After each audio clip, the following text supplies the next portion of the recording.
My dear students, तो कैसे हैं आप सब? बेहतर ही हैं। और मैं आपको एक रिसेंटली पहले न्यूज़ सुना देता हूं कि स्कूल कॉलेजेस खोलने की जो बात है वो एचआरडी मिनिस्टर ऑफ इंडिया उन्होंने ये अनाउंस किया है कल ही कि आफ्टर 15 अगस्त ये जो है स्कूल कॉलेजेस खोलने की बात जो है की जा सकेगी। फिर भी स्टेट गवर्नमेंट्स, अगर स्टेट में सब कुछ ठीक रहा, हर एक स्टेट में जैसे अपने स्टेट में बिहार में, तो आई होप उससे पहले भी खोले जा सकते हैं। तो जाहिर सी बात है कि बहुत ऐसे हमारे स्टूडेंट्स हैं जो नहीं पढ़ पा रहे हैं, या तो उनके पास रिसोर्सेस नहीं है, माने उनके पास मोबाइल नहीं, अगर है तो उनके पास इंटरनेट की सुविधा नहीं है। तो वैसे बच्चों को थोड़ी बहुत परेशानी हो रही है और उसका जो है उनके करियर पर भी असर पड़ रहा है। लेकिन फिर भी ऐसे स्टूडेंट को कहीं ना कहीं से व्यवस्था करना ही पड़ेगा, क्योंकि यही एक दो माध्यम है, चाहे अपना ये यूट्यूब हो या टेलीग्राम हो या फेसबुक वगैरह, कहीं से भी मैं पूरी कोशिश कर रहा हूँ कि आपकी स्टडी को क्या रखा जा सके, कंटिन्यू रखा जा सके। और 11th के स्टूडेंट्स भी वेटिंग में है कि सर कब से उनका बैच शुरू होगा। तो उस बैच के अनाउंसमेंट के लिए मैं जल्द ही जो है एक छोटा सा वीडियो लेकर के आऊँगा, स्पेशली उन बच्चों के लिए जो 11th में उनका जो है हम लोग बैच स्टार्ट करेंगे।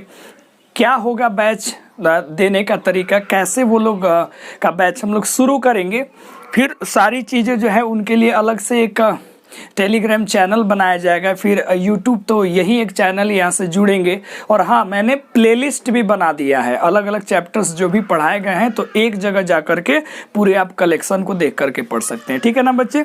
ये छोटी सी हमारी और तुम्हारी बीच की बातें हैं। एक्चुअली में समस्या तो है भाई, आपका भी मन नहीं लग रहा है और ना हम लोग का लग रहा है, लेकिन मन का क्या है, ये तो आज यहाँ है तो वहाँ है।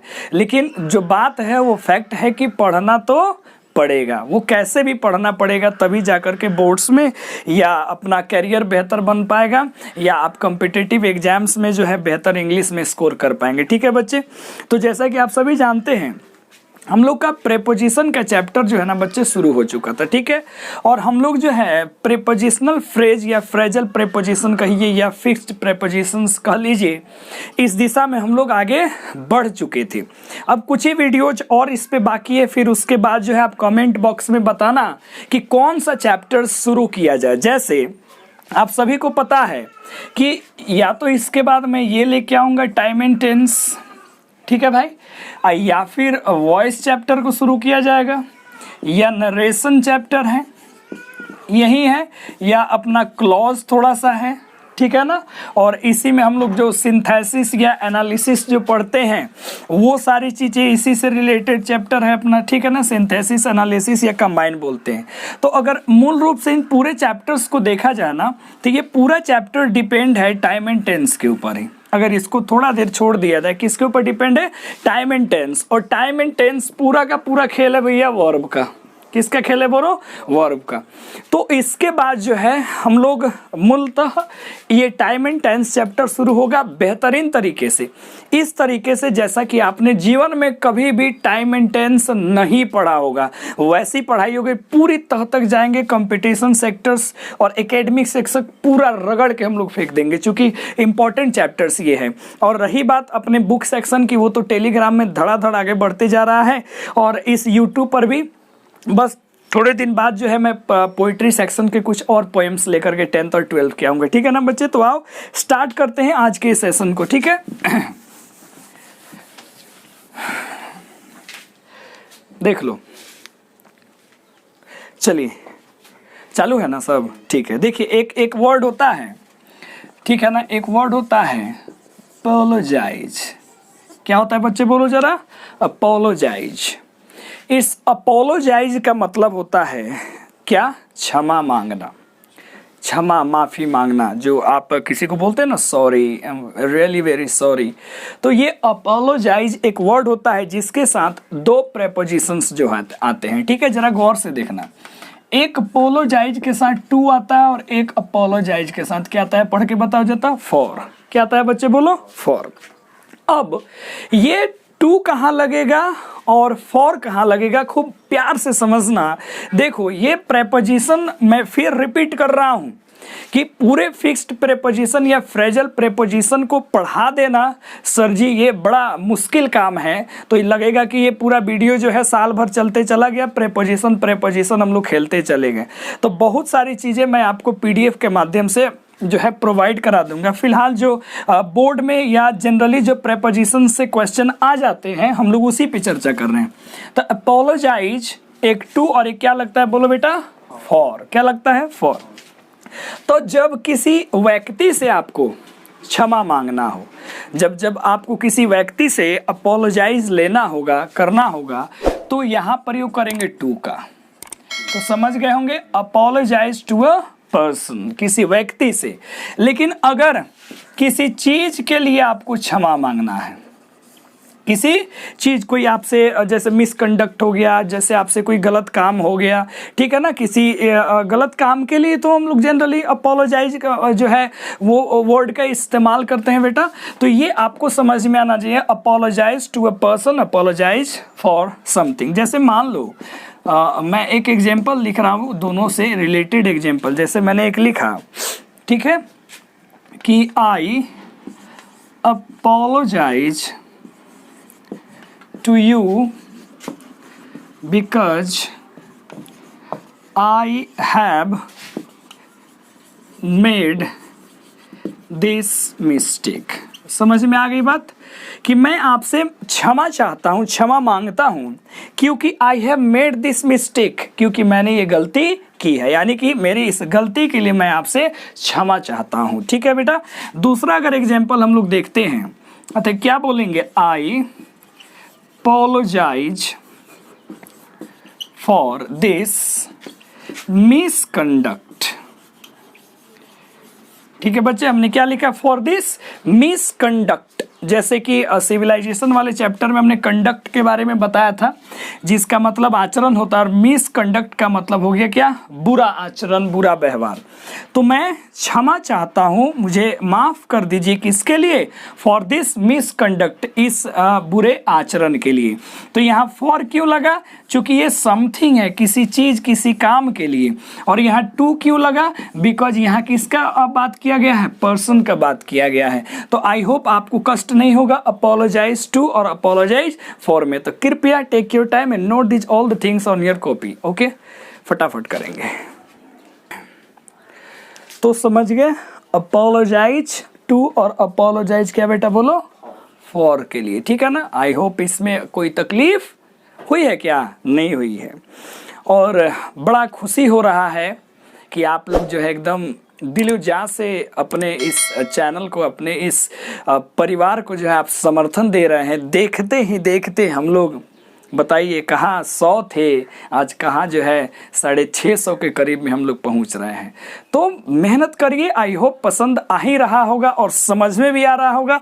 तो कमेंट्स करके भी क्वेश्चंस पूछिए और बताइए कि कैसा आपको लग रहा है, और मेहनत करो। ठीक है ना, एकदम इतना ज़्यादा लाइक करो कि बटन टूट जाए लाइक वाला, क्या जी, खूब ज़्यादा सब्सक्राइब करो। ठीक है, कि देखते ही देखते लॉकडाउन में हम लोग जो है उस जगह पे पहुंच जाए जहां से डायरेक्ट लाइव वाली काम हम लोग शुरू कर देंगे। ठीक है बेटा।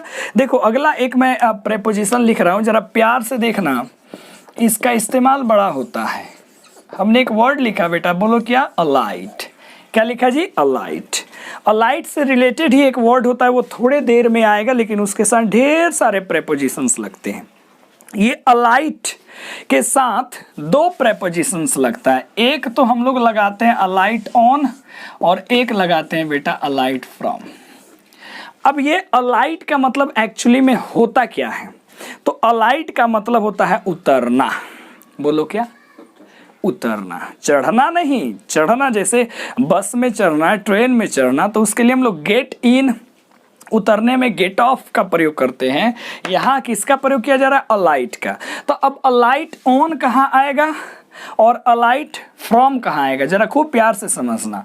अगर आप किसी सवारी से किसी ग्राउंड लेवल पे उतरते हैं, जमीन पे अगर आप आते हैं या स्टेशन के प्लेटफॉर्म पे यदि आप आते हैं, तो वहां आप किसका यूज करेंगे, बोलो, अलाइट के साथ ऑन का। तो अलाइट ऑन अ ग्राउंड, या बेटा बोल सकते हो, बोलो क्या, प्लेटफॉर्म। आराम से बोल सकते हो, कोई तकलीफ नहीं है। जैसे कोई सवारी है और वहां से आप डायरेक्ट कहाँ उतरते हो, बोलो जरा, ग्राउंड पे। तो अलाइट ऑन का इस्तेमाल करेंगे, किसका करेंगे, ऑन का। लेकिन यदि आप उस कैरेज से, उस व्हीकल से यदि आप कहाँ होते हो, बाहर निकलते हो, ग्राउंड पे नहीं जा रहे हो, वहां से आप केवल बाहर आ रहे हो, तो उसके लिए हम लोग फ्रॉम का इस्तेमाल करेंगे। किसका इस्तेमाल करेंगे, तो यहां पे मैं लिख दूं CARRIAG, कैरेज मतलब कोई सवारी। तो अगर मैंने लिखा, समझना अच्छे से, जैसे ही alighted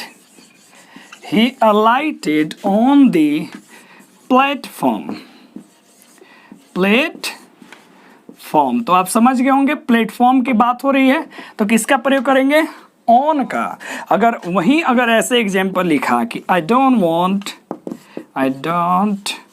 want to alight from my train, कि मैं अपने ट्रेन से नहीं उतरना चाहता हूं, तो ग्राउंड पे नहीं, उससे बाहर उतरने की बात हो रही है। बट अगर आप ग्राउंड पे आ गए तो वहां आप अलाइट के साथ किसका इस्तेमाल करेंगे, बोलो जरा फटाफट बोलो, ऑन का। और उससे यदि आप बाहर उतर रहे हैं तो किसका इस्तेमाल करेंगे, बोलो जरा, फ्रॉम का। तो जान लगा दो, ठीक है। प्रेपोजिशन को समझने में इतना दिन से हम लोग भी मेहनत कर रहे हैं कि कहीं से भी प्रेपोजिशन में कोई तकलीफ नहीं होना होगी। तो फटाफट इसको नोट करो, फिर मैं आगे बढ़ता हूं।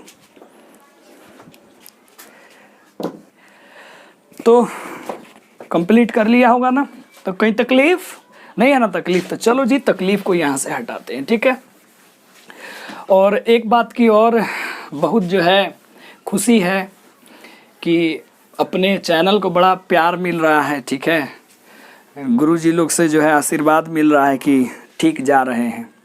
कुल मिला के बात ये है कि अभी तो हम लोगों ने शुरुआत किया है, बस यही छोटा सा बोर्ड लेकर के और ये मोबाइल फ़ोन से लेकर के और ये माइक वगैरह लेकर के हम लोगों ने स्टार्ट किया है।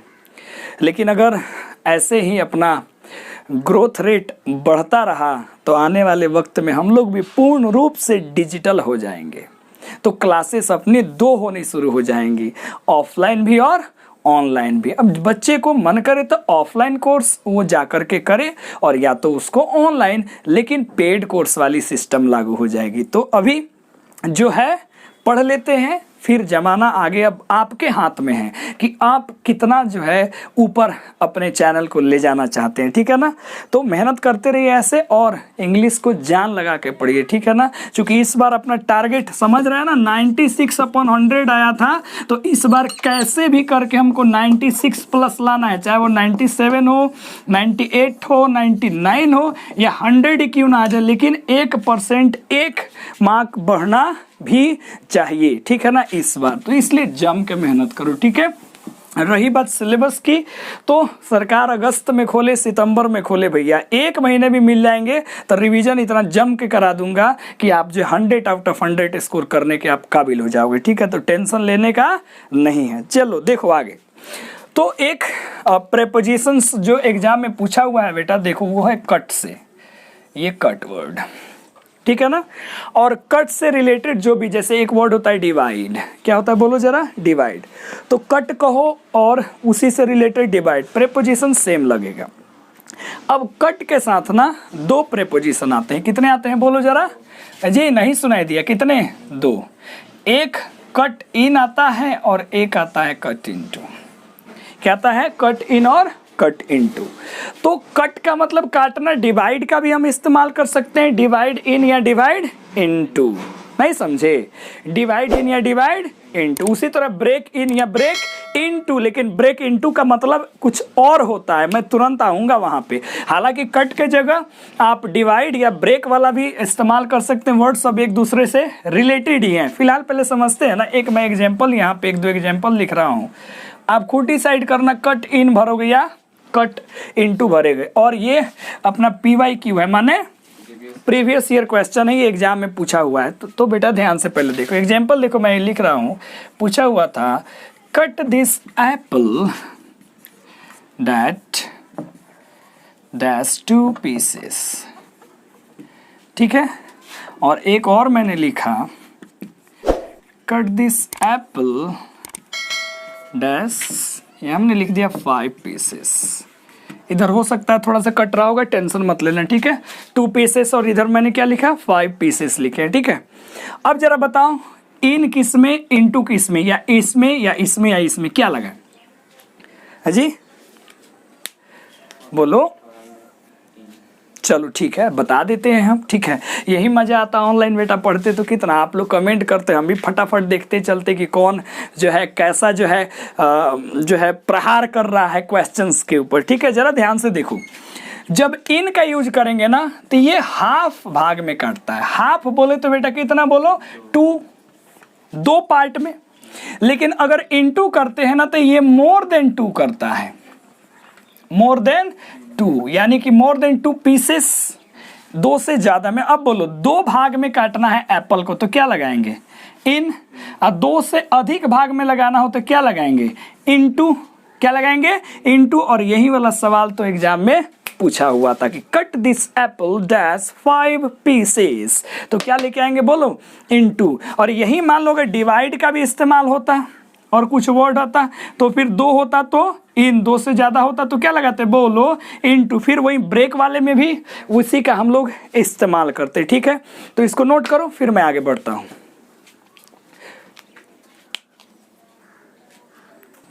दिल में हो तुम, समझ रहे हैं सब कोई है। देखिए ध्यान से जरा से यहाँ आइए, एक सवाल पूछा था, मैं उसी से रिलेटेड क्वेश्चन लिख रहा हूँ, ठीक है ना। और ज़रा तुम बताना क्या होगा, ठीक है ना। उसे पूछा था ऐसे करके कि choose the correct meaning of this phrase, ठीक है। ऐसा करके बोर्ड में आता है और यहाँ पे लिखा था ब्रेक इनटू। क्या लिखा था बेटा बोलो ब्रेक इनटू। इसी का आपको करेक्ट मीनिंग फाइंड आउट करना था और एग्जाम्पल में कुछ दिया था, ठीक है ना, वो ऑप्शन में। तो इसमें दिया था मतलब ब्रेक समथिंग, कुछ चीज़ को तोड़ना। एक और ऑप्शन ले लेते हैं FORCELY फोर्सली एंटर। एक और ऑप्शन ले लेते हैं कुछ भी, ठीक है ना, थेफ्ट चोरी किया हुआ सामान, या रॉबरी। ऐसा मैंने करके कुछ ऑप्शन दे दिया, ठीक है ना। यहाँ कम आउट, ठीक है ना। अब जरा सा ध्यान से देखो, तो ये इससे रिलेटेड क्वेश्चन था। अब अगर बात करें थोड़ा सा इस क्वेश्चन में, तो क्या लगता है आपको, ऐसा तो कुछ नहीं है जहां पे अभी मोर देन 2 वाली बात हो, मोर देन क्या हुआ 2 वाली बात हो। तो ये फ्रेजल वर्ब होता है ब्रेक इनटू। क्या होता है ब्रेक इनटू। इसका सेंस निकल के आता है जबरन प्रवेश करना, फोर्सली एंटर्ड, फोर्सली एंटर। तो इसका सही आंसर क्या था बोलो फोर्सली एंटर। हो सकता है ऑप्शन कुछ अलग हो, लेकिन आंसर यही होगा जबरदस्ती कहीं क्या करना प्रवेश करना। अब मान लो जी जैसे दी रॉबर्स ब्रोक, यहाँ पे हमने ऑप्शन दे दिया इन या into the house last night, ठीक है। द रॉबर्ट्स ब्रोक इन या into the house last night, यानी कि कल रात क्या हुआ था इसमें कि डाकुओं ने अब घर में क्या किया था। तो डाकू तो है तो प्यार से दरवाजा खटखटा के तो नहीं आएंगे, मे आई कम इन सर, ऐसे बोलेंगे नहीं। वो जब भी आएंगे तो कैसे घुसेंगे बोलो फोर्सली एंटर करेंगे। तो क्या वाला करेक्ट होगा बोल बेटा जल्दी, इनटू का होगा, ठीक है ना। तो ये अपना एक प्रीवियस ईयर क्वेश्चन था जो मैंने दे दिया। आई होप इसको फटाफट नोट कर लीजिए, फिर हम लोग जो है एक दो और देखते हैं, ठीक है ना। अभी कुछ और वीडियोज बनेंगे, वहाँ पे अपना ये काम कंप्लीट होने वाला है, ठीक है। तो फटाफट नोट करो इसको।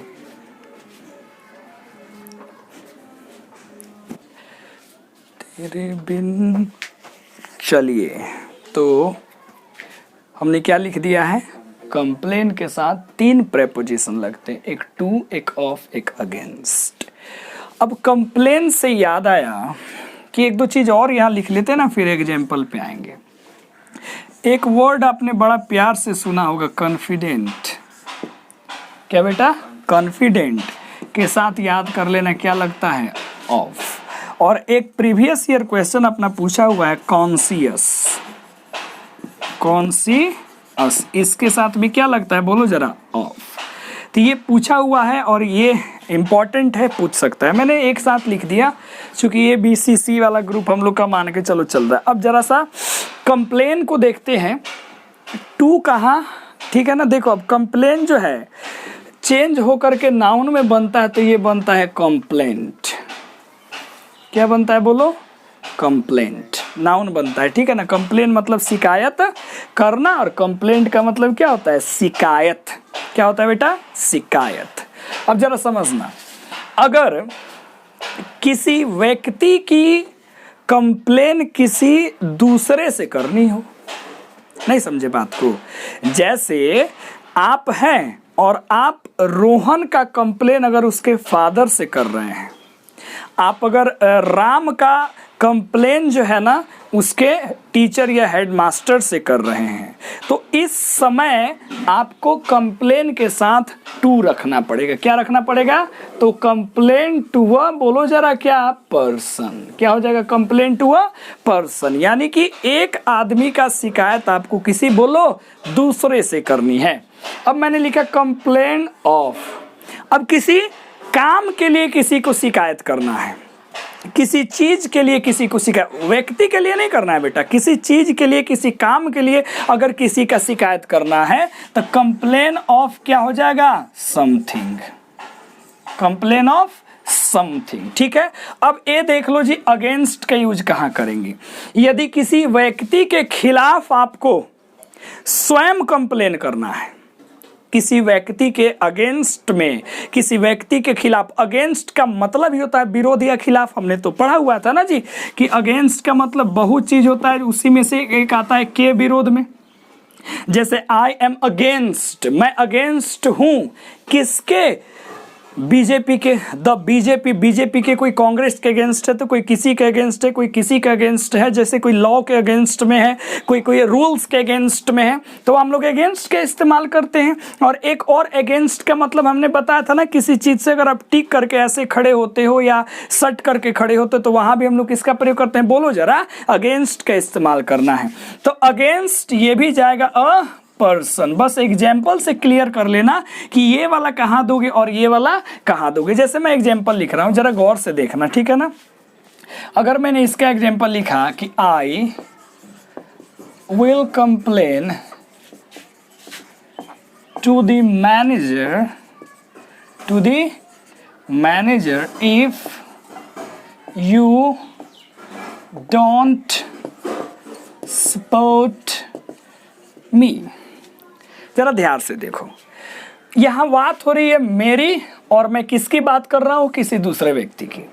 तो मैंने कहा कि मैं शिकायत कर दूंगा मैनेजर से, मैं शिकायत कर दूंगा मैनेजर से यदि तुम मेरा सपोर्ट नहीं करोगे तो यहां पे आई कंप्लेन कर रहा है यू की, किससे, मैनेजर की। तो हमने किसका प्रयोग किया, कंप्लेन के साथ, बोलो बेटा किसका, टू का।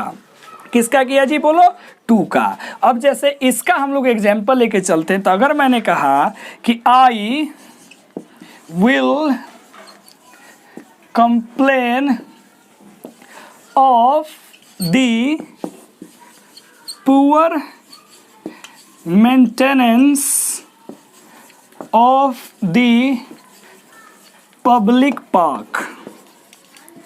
जरा ध्यान से इस एग्जाम्पल देखो, आई विल कंप्लेन, मैं शिकायत कर दूंगा ऑफ, किस चीज की शिकायत? द पुअर मेंटेनेंस, खराब मेंटेनेंस किसकी? पब्लिक पार्क की। यानी कि मैं कंप्लेन कर दूंगा, और गवर्नमेंट से कंप्लेन करूं, किसी और से करूंगा, लेकिन किसी व्यक्ति की नहीं कर रहा हूं कंप्लेन। मैं किसकी कंप्लेन कर रहा हूं? ये जो मेंटेनेंस हुआ है पब्लिक पार्क का, पुअर मेंटेनेंस, रोड का हो सकता है, या स्कूल किसी ने बनवाया, किसी ने हॉस्पिटल बनवाया, या कोई आपके क्षेत्र में काम हुआ, अगर वो बेहतर नहीं हो रहा है, then you will have to use preposition of with a word complain. ठीक है बेटा, तो ये दोनों समझ में आ गया होगा। अब देख लो पर्सन अगेंस्ट का कहाँ प्रयोग करेंगे, जरा प्यार से देखना। अगर मैं एग्जाम्पल लिख रहा हूं, जरा देखना ध्यान से कि अगर मैंने लिखा कि ही